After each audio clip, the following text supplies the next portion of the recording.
I never thought my 22nd birthday would be the day everything fell apart. My father's text message changed everything. Sold your laptop. Madison needs a new phone. Be grateful we feed you. Then came the kicker. Also, you'll pay her tuition, $6,000 by Friday. When I replied no chance, his response was immediate. Then get out. You're cut off. So I left quietly. The next morning, they found what I left on the table. Now my sister's panicking and my mom screaming. Before I dive into the story, let me know where you're watching from in the comments. If you've ever dealt with family favoritism or had to stand up for yourself, hit that like button and subscribe to hear more stories about finding strength in difficult situations. Now, let me take you back to where it all began. My name is Brooke Wilson, and until recently, I was just your average 22-year-old college student trying to make it through my final semester while working 2 part-time jobs. I'd been saving every spare dollar for my own place, but my parents insisted I live at home to save money, though as you'll soon learn, that wasn't exactly working out in my favor. The morning of my birthday started like any other day. I woke up early, got dressed for my morning waitressing shift, and headed downstairs. My mother, Karen, was in the kitchen making coffee. Happy birthday, Brooke, she said without looking up from her phone. Thanks, Mom, I replied, waiting for something more. Maybe a card or a small gift, but nothing came. Don't forget you need to drive Madison to her friend's house later, she added, still scrolling through her social media. I nodded, swallowing my disappointment. I should have been used to it by now. The laptop sitting on the kitchen counter was my pride and joy, a MacBook Pro I'd purchased 3 months ago after saving tips from my waitressing job for nearly a year. It contained everything important to me. My thesis research, job applications, portfolio, and photos. I closed it and carefully put it in my bag before heading out. This wasn't the first birthday that had been overshadowed by my younger sister Madison's needs. On my 16th birthday, my parents canceled my small party because Madison had a last-minute soccer tournament. When I turned 18, the money my grandparents had given me for a graduation gift mysteriously went to Madison's car down payment instead. By 21, I'd stopped expecting anything special. The Sunrise Diner where I worked was busy as usual, but my coworkers had remembered my birthday. Tammy from the kitchen had brought cupcakes, and my manager Richard Lawson even gave me a small gift card to my favorite bookstore. You're one of our hardest workers, Brooke, Richard said, his kind eyes crinkling at the corners. We appreciate you around here. That small acknowledgement meant more than he could know. At least somewhere in my life, my efforts were recognized. It was during my afternoon break, as I sat in the back alley of the diner with a cup of coffee, that my phone buzzed with a text from my father, Frank. Sold your laptop. Madison needs a new phone. Be grateful we feed you. I stared at the screen, certain I'd misread. My fingers trembled as I tried to call him, but he didn't pick up. Instead, another text came through. Also, you'll pay her tuition, $6,000 by Friday. The world seemed to tilt sideways. My laptop, my property that I'd bought with my own money, sold without my permission? And now I was expected to pay my sister's tuition? The same sister who had failed out of 3 different programs because she partied instead of studying? My chest tightened as tears threatened to spill. How could they do this? What gave them the right to sell my belongings? And where would I get $6,000 in 3 days? With shaking hands, I typed back the only response I could manage. No chance. His reply came instantly. Then get out. You're cut off. Just like that, on my birthday, I was being thrown out of my home, cut off from my family. All because I wouldn't fund my sister's 4th attempt at college after they'd stolen and sold my personal property. I somehow made it through the rest of my shift, moving on autopilot as I took orders and delivered food. My mind was racing, trying to figure out what to do next. Where would I go? What about my other belongings? And how would I finish my degree without my research and notes? As I hung up my apron at the end of my shift, Richard noticed my distraction. Everything okay, Brooke? You seem a million miles away. I forced a smile. Just family stuff. Nothing I can't handle. But as I walked to my car, a used Honda Civic, I'd also purchased myself. I knew I was facing the biggest crisis of my life so far, and somehow I needed to find a way through it. I drove straight to my best friend Olivia Martinez's apartment, tears blurring my vision as I navigated the familiar streets. Olivia had been my rock since freshman year of high school, and if anyone would understand what I was going through, it would be her. When she opened the door, one look at my face told her everything she needed to know. "Oh, Brooke," she said, pulling me into a hug. "What did they do this time?" I collapsed onto her couch and showed her the text messages, my hands still shaking. "Your dad sold your laptop? The one you saved for a year to buy." Olivia's voice rose in disbelief. "And now he wants you to pay Madison's tuition? That's insane." "It's always been like this," I said, wiping away tears. "But this time, they've gone too far." Olivia made us both tea as I recounted the long history of favoritism in my family. The pattern had been established early. Madison was the golden child who could do no wrong, while I was expected to be self-sufficient, responsible, and invisible. "Remember my high school graduation?" I asked Olivia, who nodded grimly. The memory was still painful. I'd been announced as the recipient of a prestigious scholarship, and as I walked to the stage, my mother had intercepted me to excitedly show me a text from Madison. She'd been named captain of her junior varsity cheerleading squad. My achievement, the culmination of 4 years of hard work, was completely overshadowed. "And remember when I got that internship at Thompson Marketing?" I continued, the words pouring out now. "My parents couldn't attend the reception because Madison had a hair appointment for prom." Olivia shook her head. "I remember. I've never understood why they treat you so differently." It wasn't just the big moments either. Throughout my life, my belongings had been considered communal property, available for Madison's use whenever she wanted. My clothes would disappear from my closet. Books I purchased for classes would vanish, only to be found damaged under Madison's bed. My first camera, a gift from my grandmother, was borrowed by Madison for a trip and returned with a cracked lens. "I've worked 2 jobs through college, Olivia." 2 jobs. Meanwhile, Madison has failed out of 3 different programs because she's too busy partying. I ran my hands through my hair in frustration. She crashed her 3rd car last month, her 3rd. And instead of consequences, she gets a new phone? And I'm supposed to pay for another attempt at college. Olivia's eyes widened. "Wait, what about your thesis? Wasn't all your research on that laptop?" The reminder sent a fresh wave of panic through me. Everything was on there. My thesis research, job applications, portfolio, everything.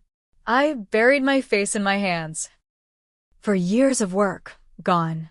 You can stay here as long as you need," Olivia said without hesitation. "The sofa pulls out, and Teresa is visiting her parents for the next 2 weeks anyway." Teresa Dixon was Olivia's roommate, a quiet nursing student who spent most of her time at clinical rotations. "I should call Aunt Diane," I said, reaching for my phone. "She's always seen through my parents' behavior." Diane Wilson was my father's sister, and unlike him, she had always treated me with kindness and respect. She answered on the 2nd ring. "Brooke, happy birthday, sweetheart." At least someone in my family had remembered. When I told her what had happened, she wasn't surprised. "Frank has always favored Madison," she said with a sigh. "Your grandparents tried to talk to him about it years ago, but he wouldn't listen. But selling your property and demanding you pay Madison's tuition? That crosses a line. I don't know what to do, Aunt Diane. They've kicked me out." "This has been building for years, Brooke. Maybe it's time you took a stand once and for all." After we hung up, Olivia and I sat at her kitchen table brainstorming. "You need to get your things," Olivia said. "And document everything." "I need to do more than that," I replied, a plan forming in my mind. "I need to make them face reality." For the next few hours, Olivia and I strategized. I would return home late that night to collect my essential belongings. But I would also leave something behind, something that would force my family to confront the truth about how they'd treated me all these years. Are you sure about this? Olivia asked. It could burn bridges permanently. I thought about my laptop, hours of work gone without a second thought. I thought about the thousands of dollars my parents had borrowed from me over the years, never to be repaid. I thought about all the times I'd been told to sacrifice for Madison's benefit. Some bridges need to be burned, I said firmly. It's time they learned I'm not their doormat anymore. It was almost midnight when I pulled into my parents' driveway. The house was dark except for Madison's bedroom light on the second floor. I used my key to enter quietly, hoping to avoid a confrontation. The house felt different somehow, knowing I wouldn't be living there anymore. I climbed the stairs to my bedroom, only to find the door ajar and light spilling into the hallway. Pushing it open, I froze at the sight before me. Madison was standing in front of my mirror, wearing my favorite dress, a black cocktail dress I'd purchased for job interviews. Clothes were strewn across my bed, drawers left open and half-emptied. "What are you doing in my room?" I demanded. Madison jumped slightly but recovered quickly, smoothing down the fabric of my dress. "Oh, it's you. I'm just seeing what fits me. Dad says you're moving out anyway." The casual way she said it, as if my being thrown out was an afterthought, made my blood boil. But I kept my voice level. "That doesn't mean my clothes automatically become yours." Madison shrugged, twirling to see the dress from another angle. "Mom said I could take whatever I want. You don't need fancy clothes for waitressing." I bit back the angry retort on the tip of my tongue. This wasn't about clothes. This was about respect, boundaries, and years of entitlement. "Where's my laptop?" I asked. "Dad sold it to Walter next door. His daughter's starting college." Madison smirked. "He got $1,200 for it. My new phone only cost $800, so I get to keep the difference."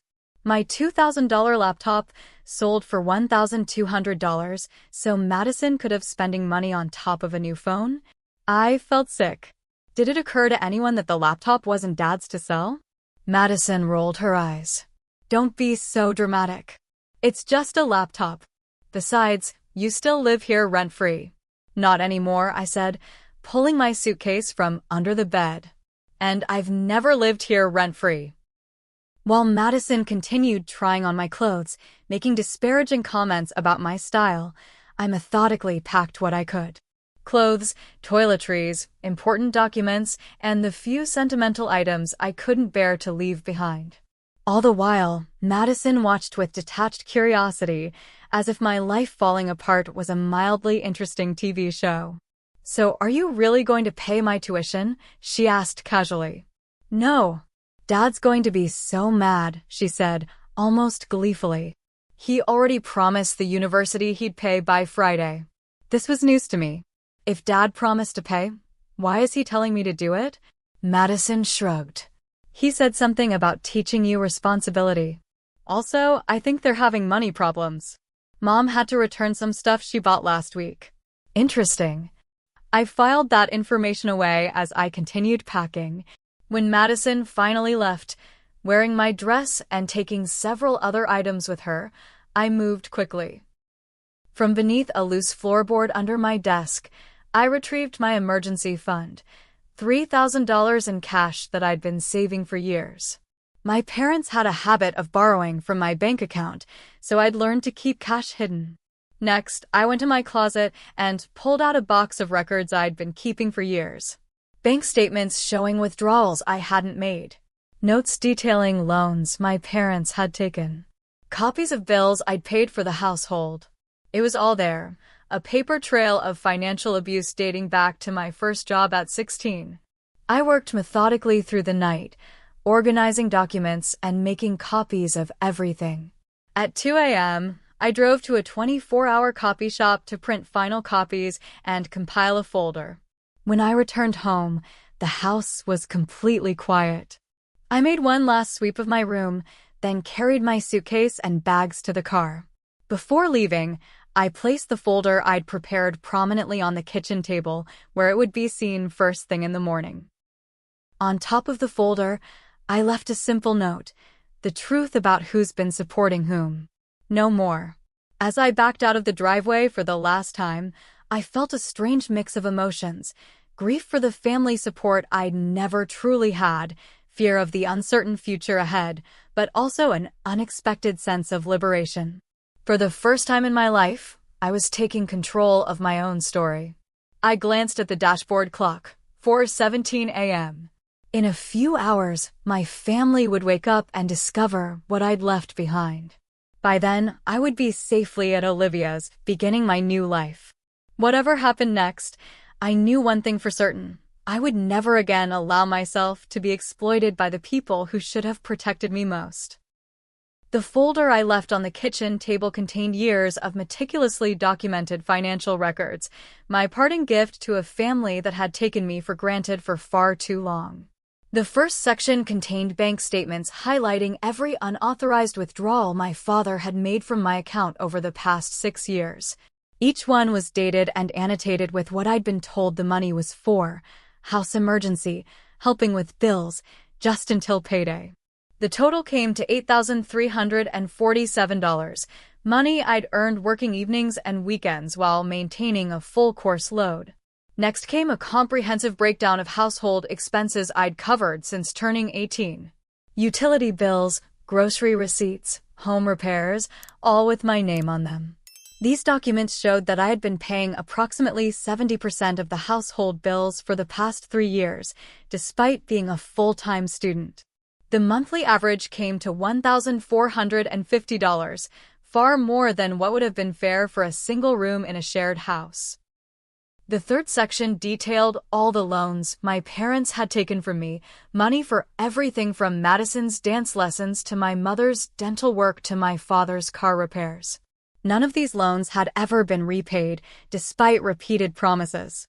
This total was the most shocking: $15,283 over 6 years.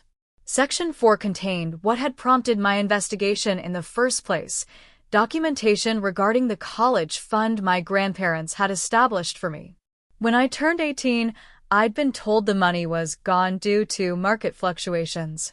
But my research had uncovered the truth. Bank records showed systematic withdrawals made by my parents, draining the account over several years. The total diverted: $22,500. I included copies of Madison's failed college transcripts, records my parents had hidden while continuing to fund her education. 3 different programs at 3 different schools, none lasting more than a semester. Thousands of dollars wasted because no one held Madison accountable. Perhaps the most damning evidence was the proof of ownership for my laptop, the receipt showing I had purchased it myself, the warranty registration in my name, and even the insurance policy I'd taken out on it. I included a screenshot of comparable models online, showing the true value was closer to $2,000, not the $1,200 my father had sold it for. At the end of the folder, I placed 3 final documents. First, a formal invoice for all unpaid loans, unauthorized withdrawals, and the stolen laptop, totaling $25,830. Second, a letter from my friend Trevor Hawkins, a law student specializing in family law, outlining the potential legal consequences of financial abuse and theft. The letter explained that while I preferred to resolve this privately, I was prepared to pursue legal action if necessary. Finally, a copy of the police report I'd filed regarding the theft and unauthorized sale of my laptop. I hadn't named my father directly yet, but the report established a legal record of the incident. The note I'd attached to the folder was brief but clear: I would have no contact with any of them until full restitution was made for what had been taken from me over the years.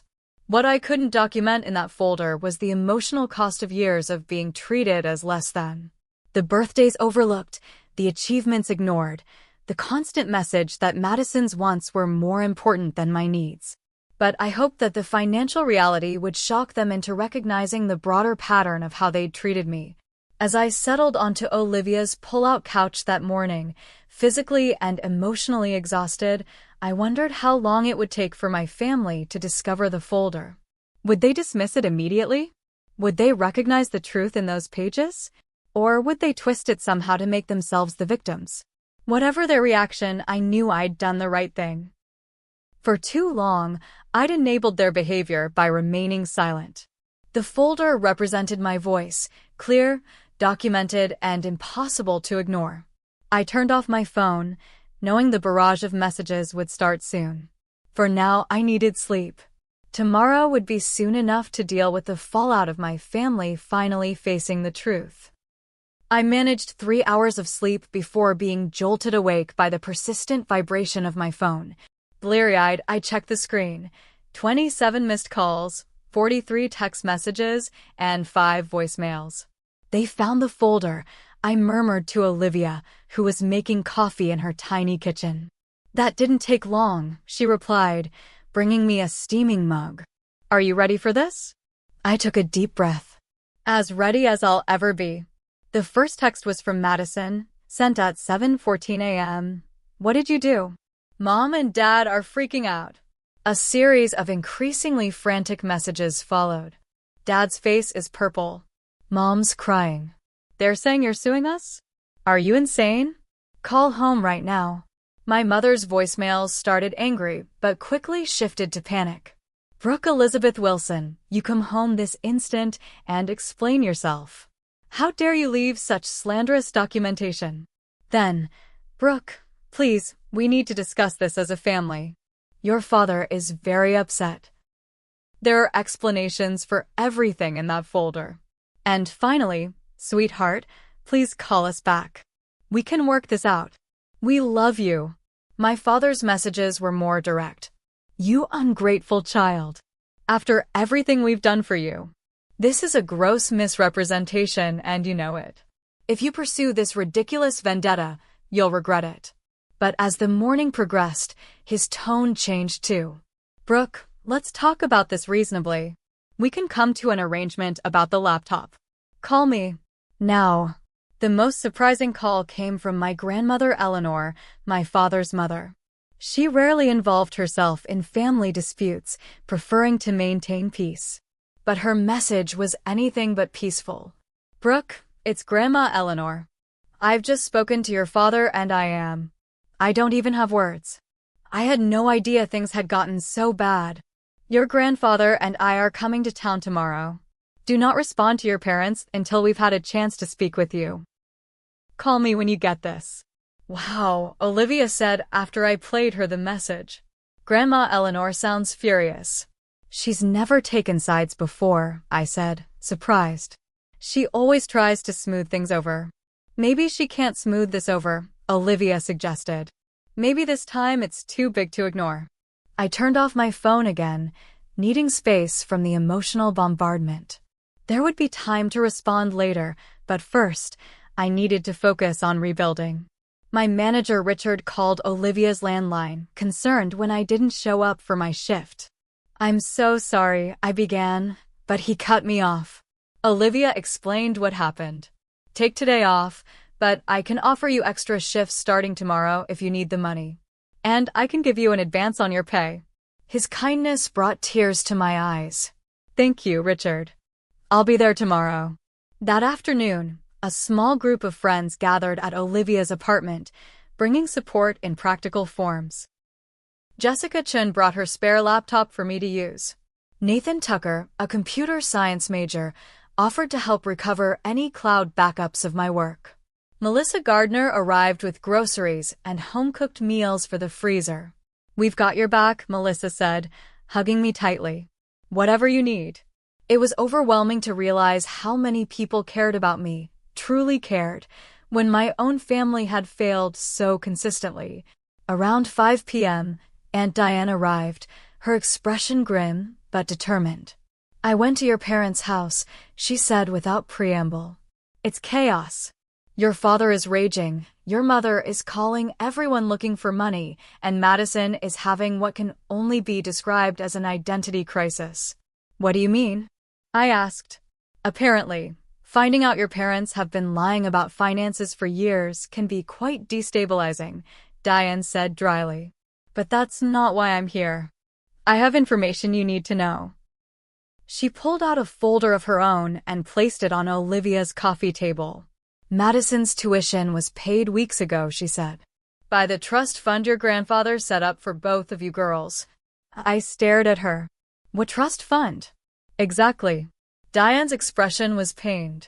Your grandfather established equal trusts for both you and Madison when you were born. You were supposed to be told when you turned 18, but Frank convinced the trustees that you weren't responsible enough to manage your own money. The revelation hit me like a physical blow. So there's money for my education? Money that's specifically mine? Yes, and it's considerably more than what's been spent on your current degree. The trust was designed to cover undergraduate and graduate education, with the remainder becoming available when you turn 25.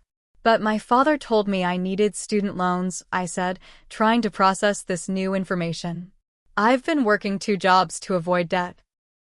Frank has been controlling your trust funds as the executor. He's been using yours to pay for Madison's expenses after she burned through her own with those failed college attempts. The scale of the deception was staggering. Not just taking advantage of my work ethic and sense of responsibility, but actively hiding financial resources that were rightfully mine. Can we fix this? I asked. Aunt Diane smiled grimly. Your grandmother is already on it. She's flying in tomorrow and bringing the family lawyer. Your father's days of financial manipulation are over. As Diane left, promising to return with Eleanor the next day, I sat in stunned silence. The situation was even worse than I'd thought, but paradoxically, my position was stronger. This wasn't just about parents taking advantage of their child. This was clear financial misconduct with legal implications. What are you thinking? Olivia asked quietly. I'm thinking that the folder I left behind was just the beginning, I replied. There are bigger truths that need to come to light. A week after my birthday, I was settling into the spare bedroom at Aunt Diane's house. She'd insisted I stay with her rather than imposing on Olivia any longer, and the quiet suburban home provided a welcome respite from the chaos. My cousin Tyler, Diane's son who was home from college for spring break, brought me up to speed on the family drama. It's like a soap opera over there, he said, sprawled in an armchair in Diane's living room. Uncle Frank is trying to do damage control, but no one's buying it anymore. According to Tyler, my folder had triggered an explosion of family secrets. Madison had a complete meltdown upon discovering that our parents had lied about the financial situation for years. She found out they've been using her trust fund for household expenses after draining yours, Tyler explained. She's furious that they've been telling her you're the financially responsible one while they've been mismanaging everything. Has she spoken to you? I asked, surprised that Madison might actually be taking my side. Tyler shook his head. Not directly, but Grandma says she's been asking questions about you, how you're doing, where you're staying. I think she's processing a lot right now. Meanwhile, my mother had been calling every family member begging for money, claiming it was to help poor Brooke who's run away. The story quickly fell apart when people began comparing notes and realized Karen was telling different versions to different relatives. Most shocking was that my father was facing serious questions from his own mother about the misappropriated trust funds. Grandmother Eleanor, at 76, had shown up at their house with her attorney in tow, demanding a full accounting of every penny. Grandma is on the warpath, Tyler said with a touch of admiration. She told Uncle Frank she's removing him as trustee of all family funds and is considering legal action if he doesn't cooperate with a full audit. Family members were taking sides, but contrary to what my parents might have expected, most were supporting me after seeing the evidence. Years of watching my parents favor Madison while expecting me to be completely self-sufficient had not gone unnoticed, and many relatives were relieved someone had finally called it out. The doorbell rang mid-afternoon, and Tyler peeked through the curtains. It's Madison, he said, surprise evident in his voice. I hesitated, unsure if I was ready for this confrontation. But curiosity won out, and I nodded to Tyler to let her in. Madison looked different, subdued, with none of her usual confident swagger. She stood awkwardly in Diane's entryway, clutching her purse. "Can we talk?" she asked, her voice small. Tyler made himself scarce as I led Madison to the kitchen. We sat across from each other at Diane's table, an uncomfortable silence stretching between us. "I didn't know," she finally said. "About any of it. What exactly didn't you know?" I asked, keeping my voice neutral. "That you were paying bills. That Mom and Dad took money from your account. That they sold your laptop without permission." She looked up, her eyes red-rimmed. "That they were using my trust fund after emptying yours." I studied my sister's face, looking for signs of manipulation or insincerity, but found only confusion and hurt. "They always told me you were happy to help," Madison continued. "That you were the responsible one who understood family obligations. They made it seem like you volunteered to work those jobs." "I never volunteered to support the family, Madison. I was told it was my duty, while you were told to focus on being a teenager." Madison winced. "I know how it looks. Like I was spoiled and didn't care. And maybe that's true, but I swear I didn't know they were putting everything on you." For the first time, I considered that Madison might be a victim of our parents' manipulation too, in a different way. While I'd been exploited financially, she'd been kept dependent and infantilized. "Why did you fail out of those colleges?" I asked abruptly. Madison looked startled by the question. I hated the programs. Business administration, then pre-law, then accounting. None of them were what I wanted, but Dad insisted they were the only worthwhile degrees. "What did you want to study?" "Education," she admitted quietly. "I want to teach elementary school." But Dad said that was a waste of money. This was news to me. I'd always assumed Madison's academic failures were due to partying and lack of effort, not because she was being forced into fields that didn't interest her. "Why are you here, Madison?" I asked directly. She took a deep breath. "To apologize. And to return this." She reached into her purse and pulled out an envelope, sliding it across the table. Inside was $800 in cash. "It's for the phone," she explained. "I didn't know Dad sold your laptop for it." I thought. She trailed off, looking ashamed. "You thought what?" "I thought they bought it for me because I did well on my midterms." She laughed bitterly. "That's what they told me. A reward for your hard work." "I had no idea it came at your expense." Before I could respond, the sound of screeching tires outside interrupted us. Through the window, I saw my parents' car pull into Diane's driveway. "They followed me," Madison said, her eyes wide. "I didn't tell them I was coming here, I swear." Moments later, Karen and Frank were pounding on the front door, shouting for me to come out. Madison looked panicked. "You don't have to see them," I told her, surprisingly calm. "We can call the police if they won't leave." "The police?" Madison looked shocked at the suggestion. "They can't just show up and demand anything anymore," I explained. "We're adults, and they're trespassing if Aunt Diane wants them gone." As if on cue, Diane arrived home from grocery shopping, taking in the scene with a quick glance. "I'll handle this," she said, striding to the door with purpose.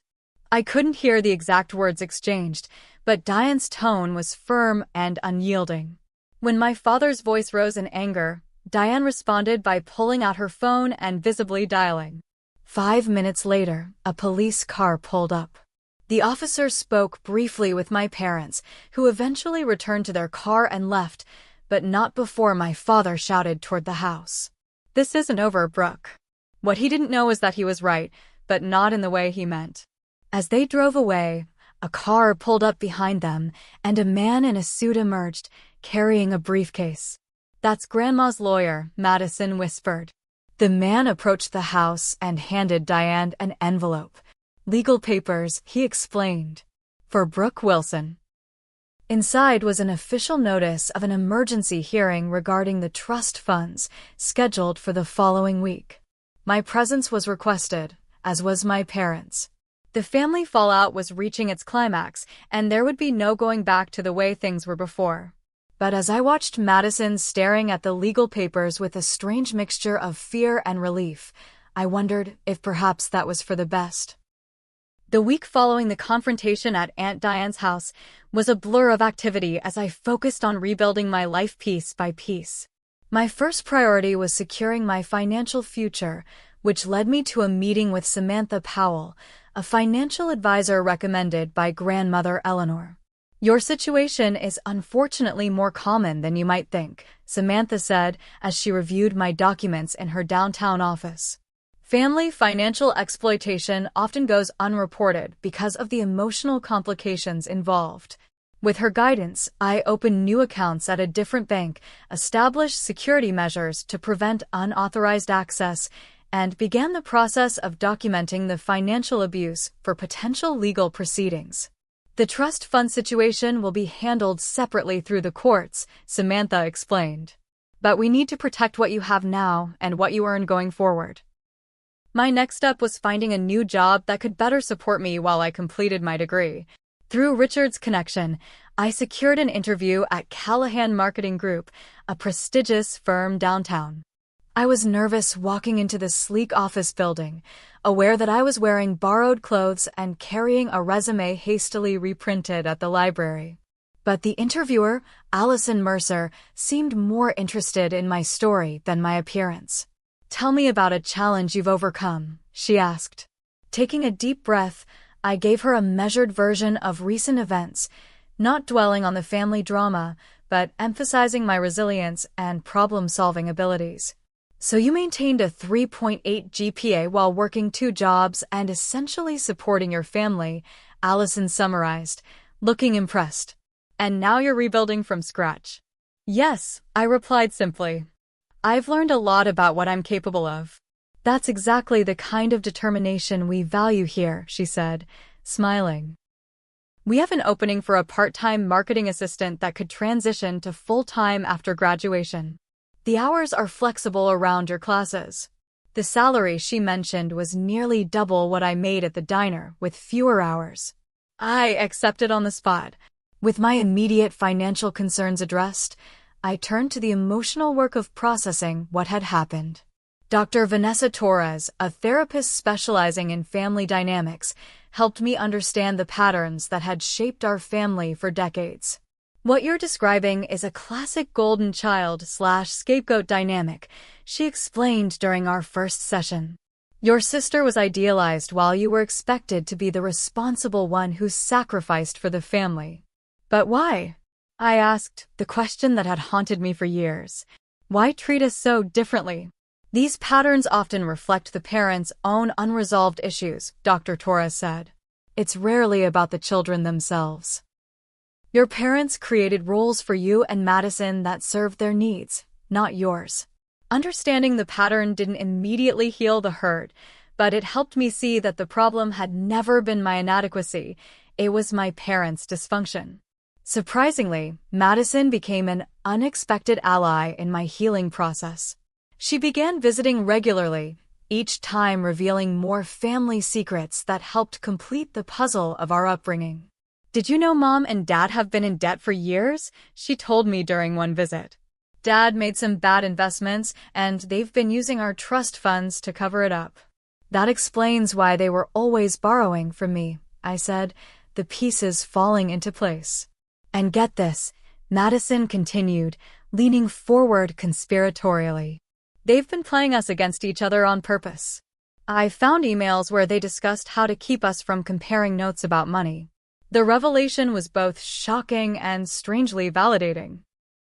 Our parents had deliberately manipulated us, ensuring we remained divided so we wouldn't discover the truth. "What are you going to do now?"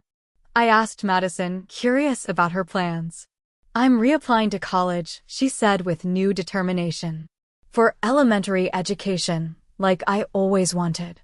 Grandma's helping me figure out the financial part. It was strange to see this new side of my sister, more mature, making her own decisions rather than following our parents' dictates. I found myself cautiously optimistic about the possibility of a real relationship with her, one built on mutual respect rather than competition. My living situation improved dramatically when grandmother Eleanor offered me an apartment in the building she owned downtown. The rent was reasonable, family discount, she insisted, but still enough that you maintain your independence, and the location was perfect, close to both campus and my new job. The neighbor across the hall, Ethan Parker, introduced himself my first day moving in. He was a graphic designer who worked from home and immediately offered to help carry boxes. "Moving is the worst," he said cheerfully as he hefted a heavy container of books. "But new beginnings are worth the effort." There was something refreshing about Ethan's straightforward kindness, with no hidden agenda or strings attached.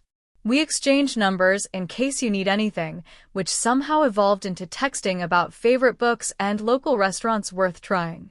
2 weeks after moving in, I received an unexpected package delivered to my door. Inside was my laptop, miraculously recovered.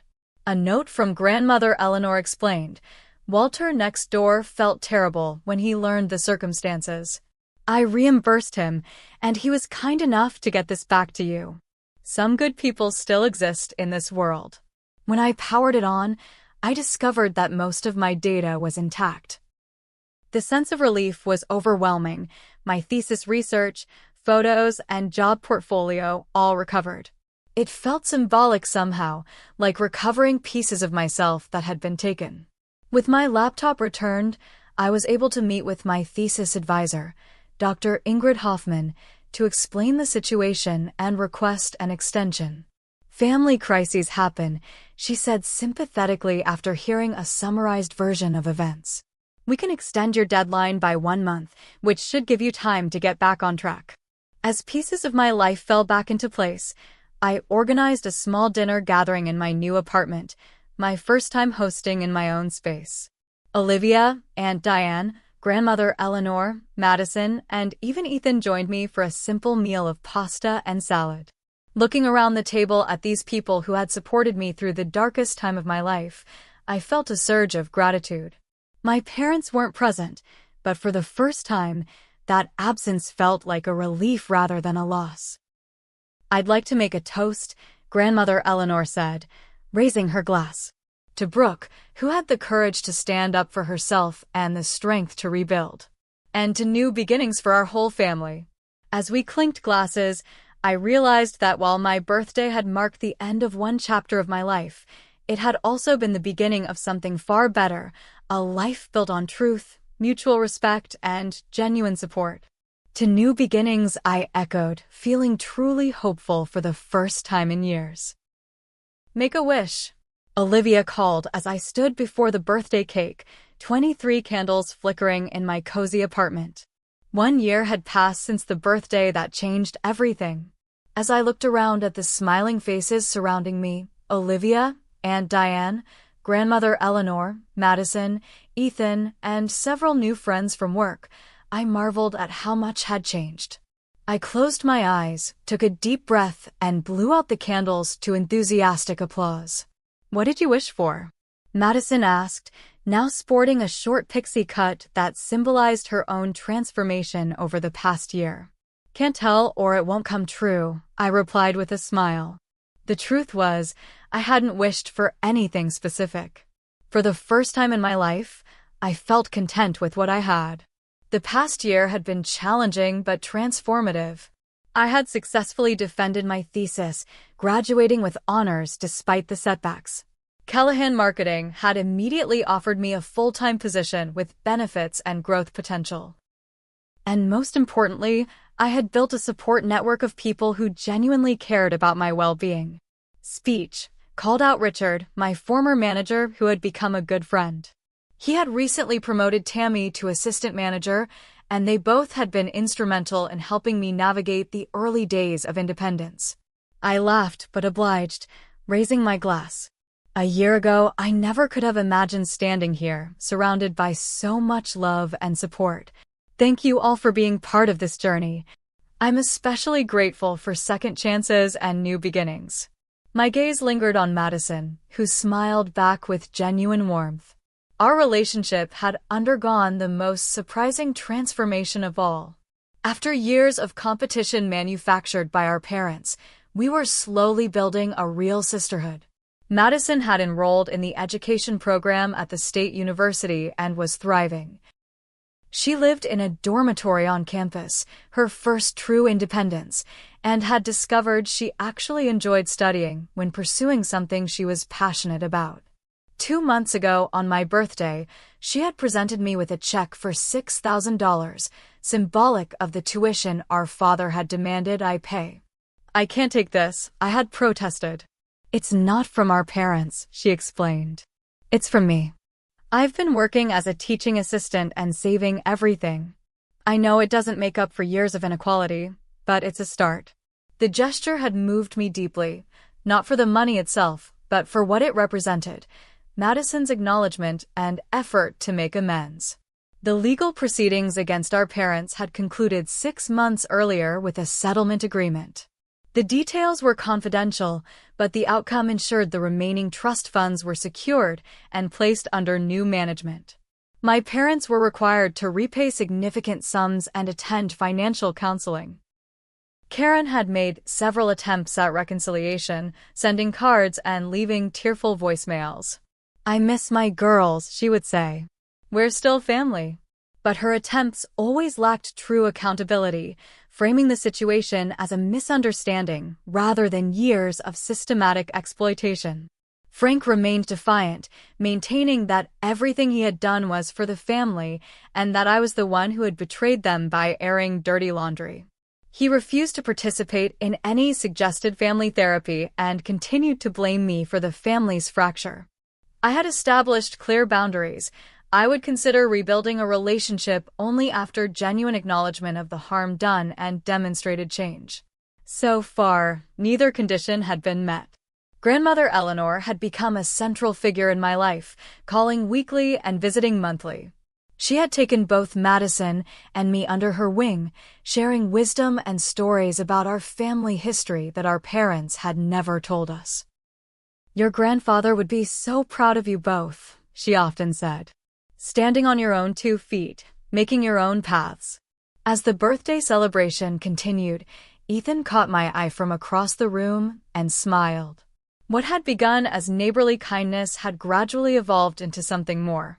We had taken things slowly, both of us cautious about jumping into a relationship, but the connection between us was undeniable. 3 months ago, on our first official date, he had confessed that he'd been interested since the day I moved in. "You had this determination about you," he said. "Even in the middle of chaos, you were focused and strong." It was impressive. Now he was a steady presence in my life, supportive without being overbearing, kind without expecting anything in return. It was a refreshing change from the transactional relationships I'd grown up with. After cake and presents, as guests mingled in small groups around my apartment, Grandmother Eleanor pulled me aside. "I have something for you," she said, pressing an envelope into my hand. "It's not exactly a birthday gift, more of a legacy." Inside was a deed to a small piece of land in the mountains, property that had been in our family for generations.